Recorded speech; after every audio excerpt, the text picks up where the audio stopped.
Prepare to be whelmed as I review the latest installment of the MCU, Ant-Man and the Wasp: Quantumania. Or as it should probably be called, Ant-Man and the Wasp occasionally shows up to do something, but we're not sure why she's in the movie, but we were contractually obligated to put her in, even though she's got some mad anti-vax tweets and a 3-year-old playing with scissors type of haircut. Quantumania. Let's do this.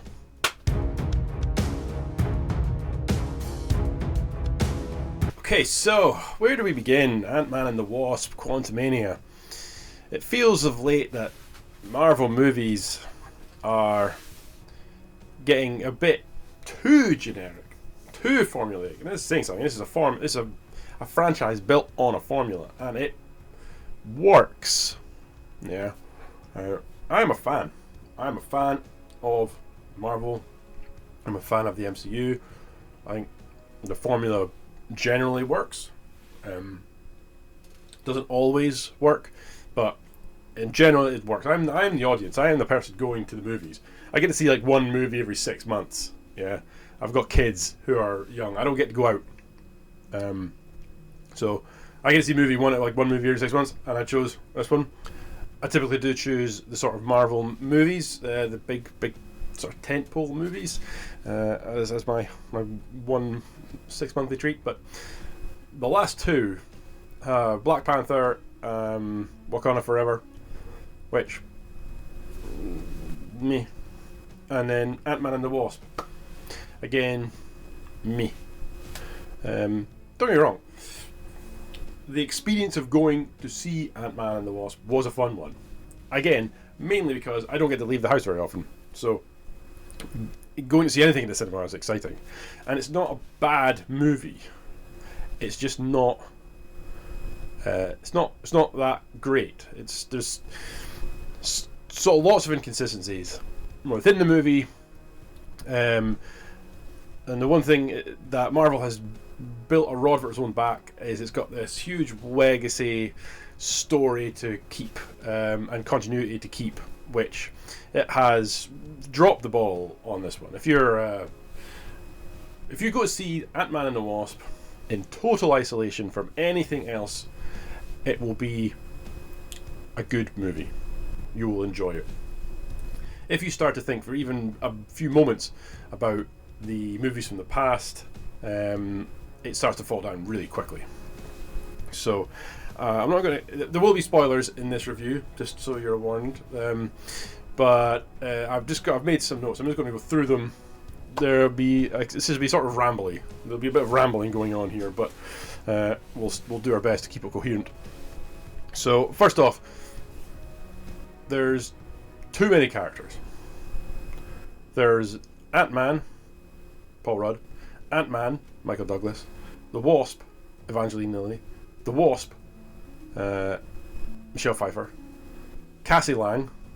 I'm not sure what her superhero name is, but she has one. It's just Cassie Lang, and they're all the main characters. Like, there's not one. You watch Captain America. Captain America is the focus. He has a few side characters that float around him, and they can play quite significant roles. But it's still Captain America. They all seem to be wanting to get equal billing, but then only 2 or 3 of them actually do anything significant. The movie's tonally all over the place as well, much like this review, I'd imagine. But the movie's tonally all over the place. It has no idea what it wants to be. Does it want to be a comedy? Does it want to be a Star Wars style rebellion sort of sci-fi flick? Does it want to be a father and daughter family bonding kind of movie? The jokes are just shoehorned in and thrown at you like a machine gun in the most inappropriate places. The character of MODOK, is he supposed to be comic relief? Is he supposed to be a serious threat villain? Who knows? He flips between the two in mere seconds, and within the same scene, the same sentence, he flips between a serious threat to a comic relief villain. They have no idea what he's wanting to be. MODOK sort of sets the tone for the whole movie. MODOK is a issue unto itself. So let's go into MODOK. MODOK's a comic book character who's ridiculous. He's got a giant floating head in a wheelchair. He's ridiculous. He's a ridiculous character. But he can be made to be a significant threat. But in this one, because we have to tie back to previous movies, he's inexplicably linked back to a character from Ant-Man 1, Darren Cross, who was the Yellow Jacket and got shrunk down into the quantum realm by Ant-Man and became MODOK. It's not explained how he has become this giant disfigured monster. We can only left to assume ourselves that while he was shrinking down to the quantum realm, his head didn't shrink all the way, and now he's got disproportionately sized head to arms and legs. Now, in the comics, the reason his head is so massive is because he's an experiment by AIM, a terrorist organization, to create a super intelligent being, and he becomes super intelligent, and his head expands massively. Yeah, in this, it's not. He's just a sort of comic relief. He also looks ridiculous. It looks like if you put your face on a balloon and then just blew that balloon up. It looks that bad. It's so off-putting every time he's on screen. So that's when he's being the comic relief side. Then he has a visor that comes down and makes him look quite menacing. He's floating around in his chair and his arm cannons all over the place. He's meant to be the greatest hunter. MODOK, mechanized organism designed only for killing. And Paul Rudd comes up with a good joke. That should be MODKV. You've missed the F. Because yeah, it's a classic comic book thing. Just create a name you like and then work out the acronym after. So someone liked the name MODOK, and then they realised, what could it stand for?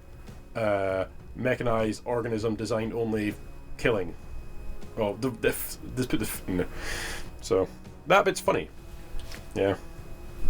Paul Rudd, when he's kind of left to be the funny part of the movie, and that's what the beauty of the Ant-Man movies is Paul Rudd is funny. He's a funny actor.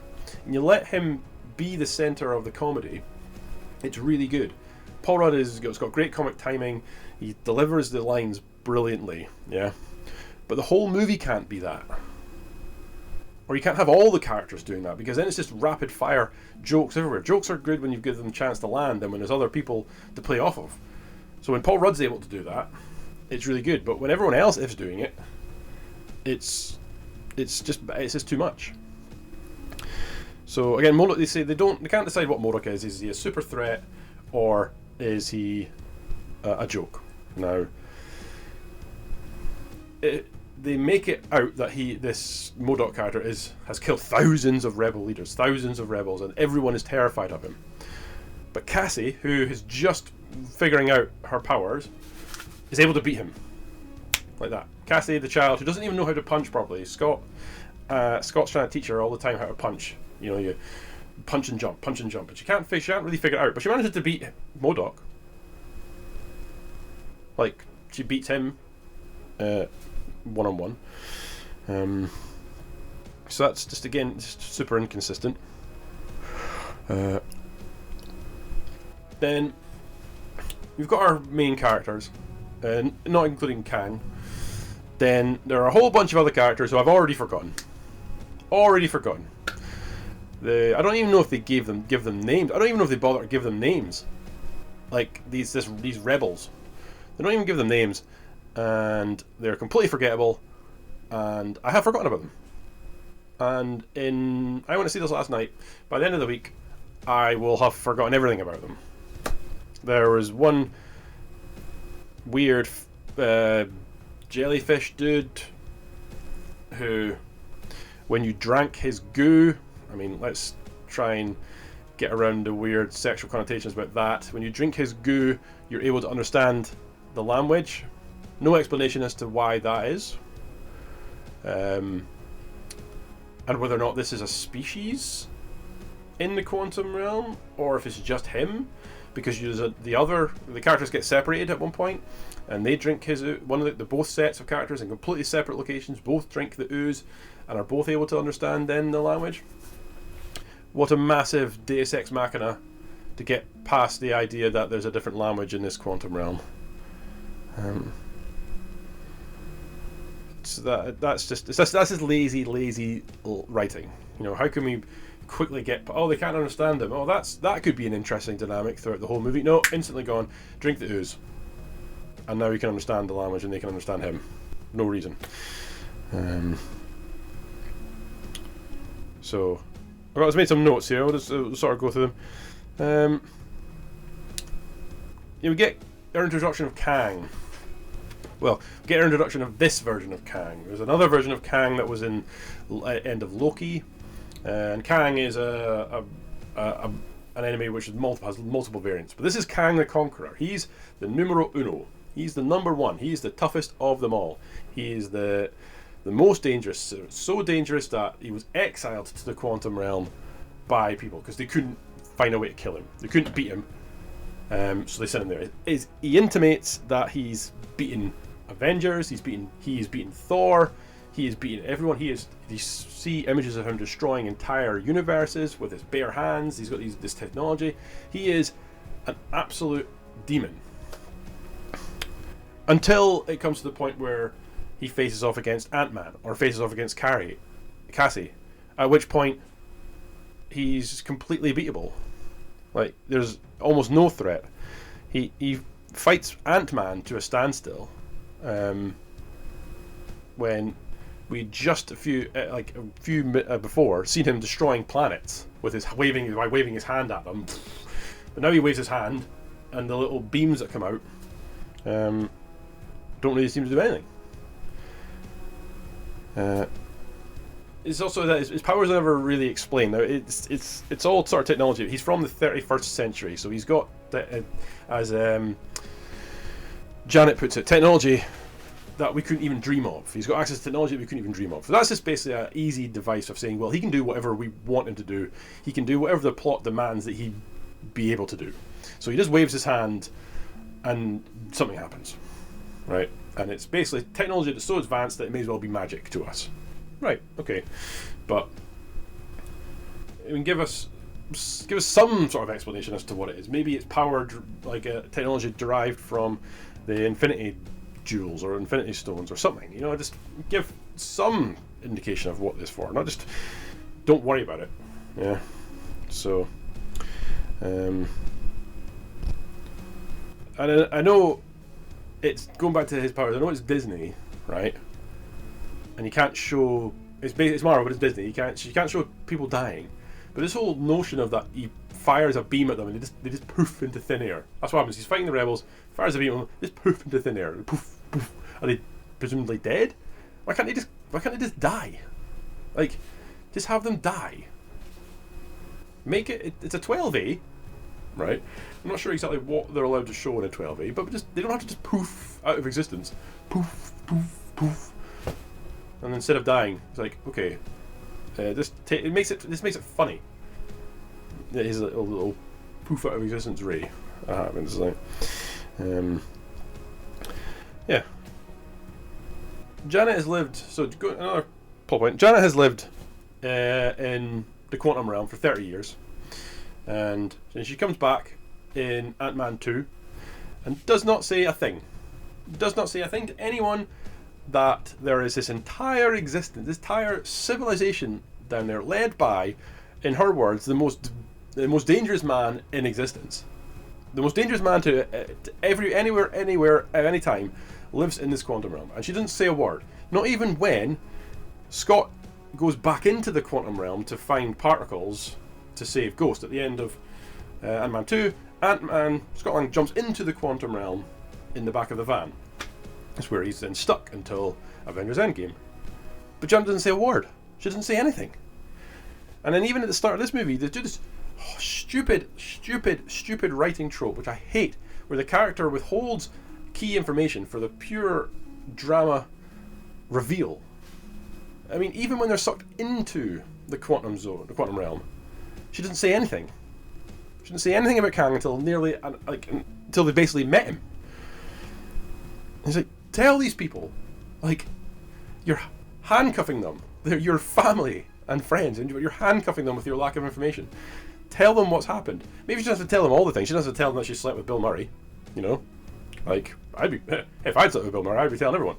But she doesn't have to tell them, you know, Hank, that she slept with Bill Murray because she's got needs, and Bill Murray was there, even though he said he's not a human, even though he looks like a human, and he says, I'm not a human, but I basically he's got a dong, is what he says. He's got a willy. Bill Murray says he's got a willy, but even though he's not human. And again, the guy who it's again, we don't know where any of these people or creatures came from that live in the quantum realm. It's never explained in any way, and they're like literally all different. Like every one of them is different from there doesn't appear to be any duplicates anywhere. And what I mean by duplicates is if you went into nature, you'd see like foxes, wolves, owls. You see lots of the same types of creatures. They'll be individual, but you see lots of the same type. You can just see like one owl, one mouse, one thing, and then like a million versions of one. How does that work? Like, this is another thing that's just put in there to make it look sort of visually pleasing, because to be honest, the story is so weak that you're going to have to look at the visuals, and if you can look at the backgrounds for more than 10 minutes without getting a serious headache, then you're doing good. But so another retcon or change in Ant-Man 1, it's clearly labelled that, or clearly said that you can't take your helmet off when you shrink because you will die. And you can't take your helmet off when you grow, because you will die. You will die. But now it's like, whatever. Just take your he grows big, take his helmet off. Yeah, cool. Not even a quick throwaway line to say, "Oh, we updated the technology." Nah, we can just do it now. Another thing is just never explained. It's like they're in the quantum realm. So how can he shrink? How is he able to shrink when he's in the quantum realm? That's the smallest he can get, isn't it?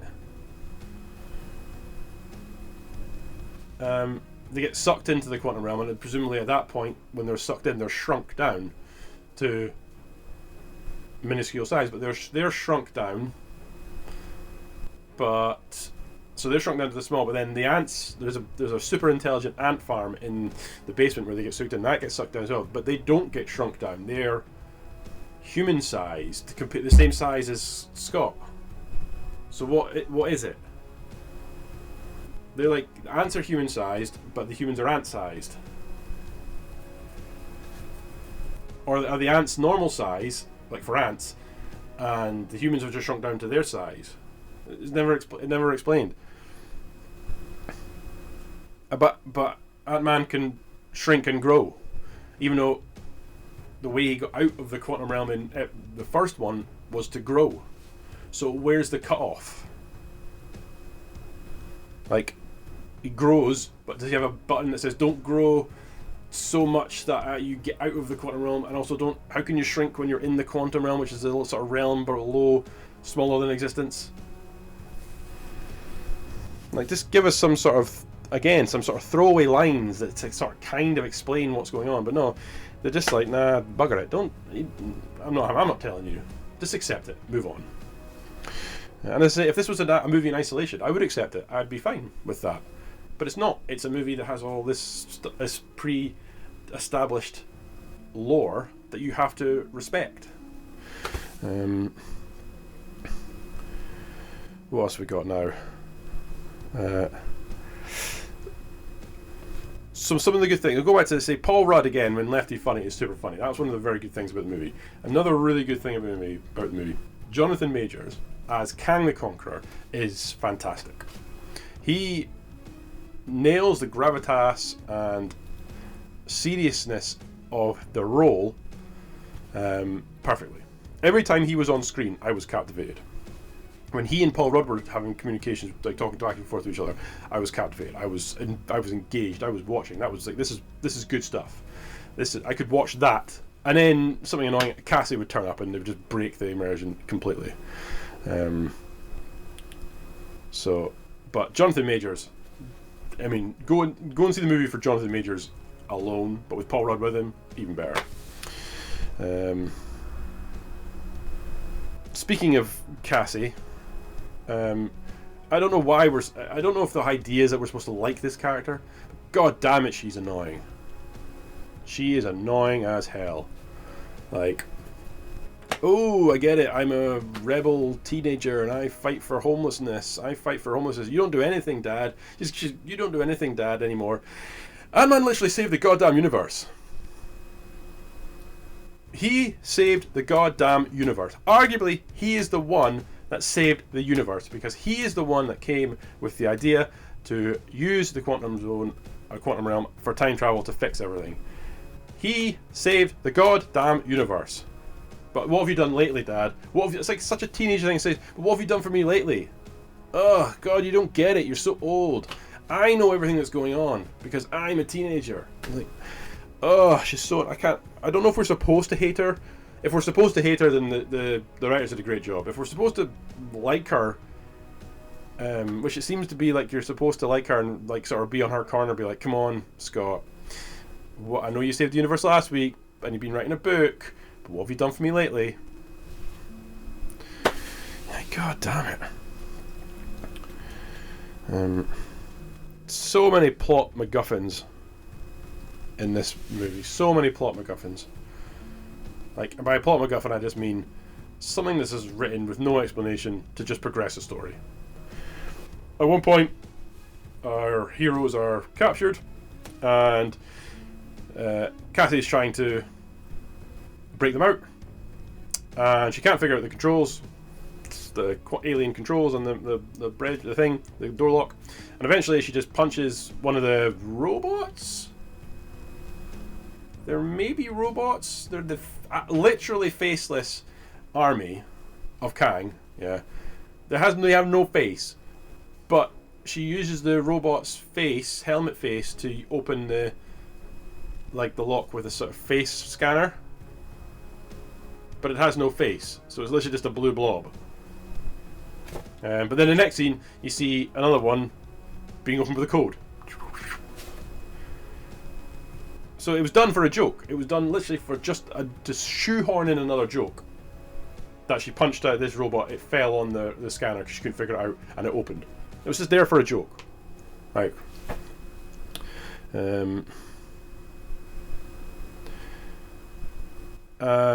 yeah, again, Kang arrives in the quantum zone on a chair. He's been exiled. It's powered by a MacGuffin, the multiversal dimension engine or something along those lines.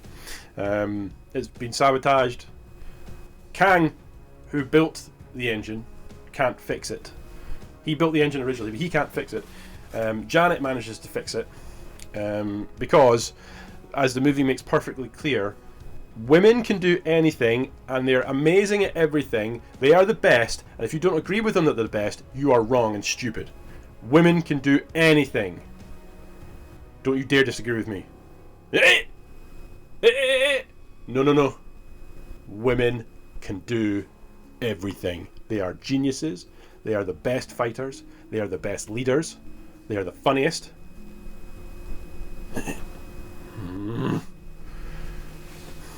Yeah. So Janet fixes this multi-dimension engine using goo. She pours goo on it, fixes it.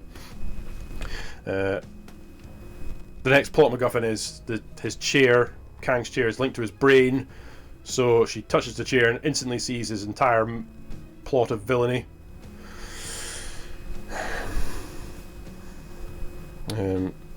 On the road of women are, amazing and can do anything, Cassie manages to build a portal to the quantum realm from bits of old crap in her, in Hank's basement. She builds something that can map the quantum zone, which also sends a signal to the quantum zone, but also then at the end turns out to be a portal to the quantum zone. never at any point in the movie is it described as a portal, but at the end it's a portal because it needed to be a portal. Again, Carrie can do that. She's what, 17? Just built a portal to the quantum zone. Yeah. Hank couldn't do that. Hank couldn't do that for 30 years. He was trying to find a way to get his wife back. Hank, who invented the Pym particles and is a genius, he couldn't do that, but Carrie can do that because men are stupid and women aren't. So yeah, then this MacGuffin, this engine, Janet goes to destroy it by putting on the multicolored grow big, grow small discs, and she puts it on, and it grows big. But it doesn't grow big like a giant ball.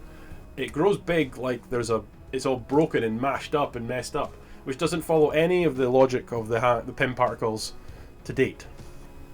It would just grow massive. Surely, and then it would be this giant orb engine, which would produce more power, presumably. And it would just produce, assuming they just produce more power. Again, doesn't make any. It's never explained. Nothing's ever explained. It's just get on with it. Just shut up and get on with it. And you're like, oh, okay. And so then it leads to a sort of cool scene where apparently the only person who can get this back to normal size is Ant-Man. So he jumps into the giant ball of engine and he shrinks down once, he shrinks down again twice, shrinks down a third time. I say, what is he doing? He's shrinking and then shrinks again, then shrinks again. But is he getting smaller? You can't see it, nothing makes it, you can't really comprehend anything because it's all this, everything's just thrown at the screen at 1,000 miles an hour, shapes, colours. Yeah, and Ant-Man's he's shrinking. What's happening? What's happening? And then he ends up in the core of the engine, and you get a cool scene where there are hundreds of thousands of different Ant-Men, which are all apparently just possibilities. And you get a little joke, which is, you see, one of the possibilities is Ant-Man still works at Baskin-Robbins, but then all the others are Ant-Men. So literally there's no other possibility in his life. He could have once worked at Baskin-Robbins or forever have just been Ant-Man. That was his only possibilities in life. It was a good joke, but then it just sort of takes you out of the moment. You know? It's like, it's a kind of serious part of the movie, and then there's a joke thrown in. Again, you're like, oh, god damn it. And then, say, the Wasp's not done anything really at this point. She didn't need to be in the movie, but then she turns up at that point to help. So it all boils down to a big faceless CGI battle and a pointless battle with giant Ant-Man, because he's not even Ant-Man anymore. They've given up on the ant bit of it. Like, it's now just Giant Man. But he's not really Giant Man, obviously, because he's still in the quantum realm, so he's still tiny. So when he grows, I don't know how does he stop growing? He just grows to a point and then says, stop, if I grow any more, I'll come out of the quantum realm. Doesn't make sense. But of course, all of that pales in comparison to the biggest what the fuck. And that is the ants. Hank has been creating this super intelligent race of ants in his basement, and they've built little technology. They've built lifts and whatnot. They've built some sort of rudimentary technology. They get sucked into the quantum realm too, but they go through a time displacement field where they get to live 1,000 years in a single day or something along those lines. So they've evolved to a super intelligent, super race of ants. So they've been there for 1,000 years. And Kang, who knows everything, Kang is all-knowing and sort of all-powerful in this universe, hasn't seen this massive army of ants appearing, this super intelligent race of ants who come to their aid. Hank sort of commands them to sort of attack at the end, and they beat Kang. But what's going to happen when those ants are now run? So they'll run the quantum realm. The next big bad of the MCU is going to be what? Ants, like super intelligent ants. Again, there's some ants which are like the size of skyscrapers. Some ants which are normal size. Some ants are different. Nothing's ever explained as to why the ants are different sizes. What's going on? So, but the answer now, the proper villain of this cinematic universe now, which would be good. We can call on the ants to defeat Kang, because Kang the Conqueror, who's the most powerful Kang, remember, is defeated by a bunch of ants. So I don't know how he's going to be the next big bad of the MCU. He gets beaten by Ant-Man, and eventually killed. We'll see. There's a post-credit sequence which sort of suggests that he was killed, and the other Kang variants are now going to, now that he's dead, they're going to come after the Avengers for reasons.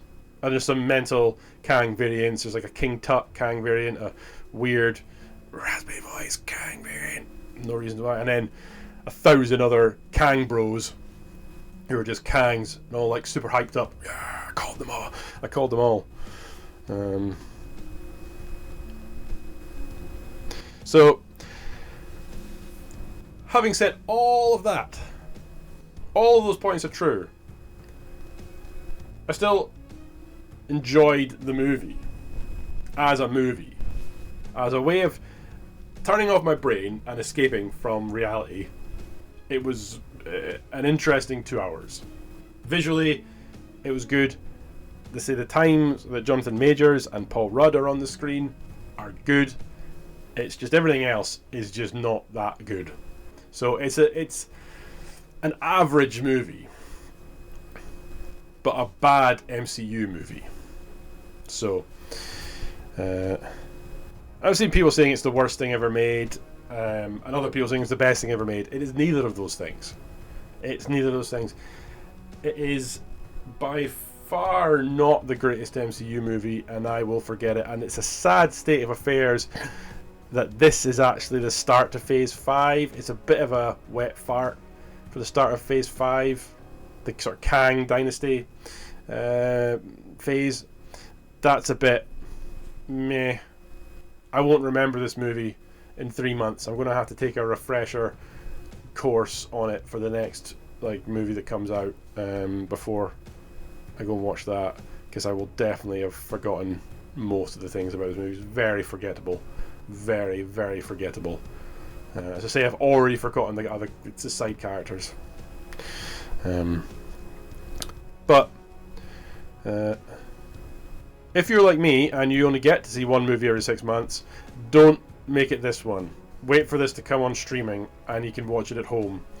Don't go to the cinema to see it. There'll be probably much better things to go and see at the moment. So do that.